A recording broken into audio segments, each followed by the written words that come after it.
Ticket কাউন্টারে এসে দেখছি বীভৎস ভিড়, দেখো শুধু। আর এই পাশ দিয়ে লাইনটা যাচ্ছে, মানে যে পাশ দিয়ে যাও প্রত্যেকটা কিন্তু ভিড় তুঙ্গে রয়েছে।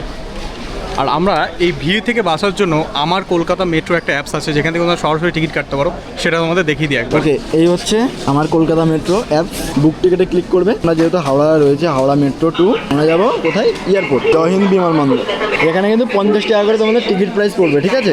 তবে একটু ডিসকাউন্ট রয়েছে, সেটা 47 টাকা 50 পয়সা। আর ডিস্টেন্সটা যদি দেখি, এটা হচ্ছে আমাদের প্রায় 20 কিলোমিটার। হাওড়া থেকে বিমানবন্দর পর্যন্ত আমাদের দুটো টিকিট 95 টাকা পড়ছে, মানে 5 টাকা ডিসকাউন্ট পেলাম। একদমই অল্প সময় টিকিট করছি, এই লাইনে দাঁড়াতে হচ্ছে না আমাদেরকে। এবার জাস্ট আমাদেরকে পেমেন্ট করতে হবে। এবার এই কিউআর কোডে আমরা শুধু পেমেন্ট করবো, বাস 95 রুপিস পেমেন্ট করছি।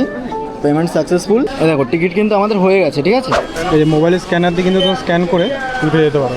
টিকিট কেটে আসার পরেই সোজা রাস্তাটা কিন্তু ধরে চলে আসবেন, কোনো ডান দিক বাদিক মোড়ার দরকার নেই।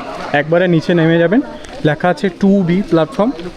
তো 2B এই প্ল্যাটফর্মের নিচেই কিন্তু দুধারে ট্রেনটা দেবে। অ্যাপসে দাঁড়িয়ে কিন্তু টাইমও বাঁচলো এবং কিন্তু আমাদের টাকাটাও বাঁচলো। জনপ্রতি ভাড়া নিচ্ছে আমাদের এই হাওড়া মেট্রো থেকে জয় হিন্দ মেট্রো পর্যন্ত 50 টাকা করে।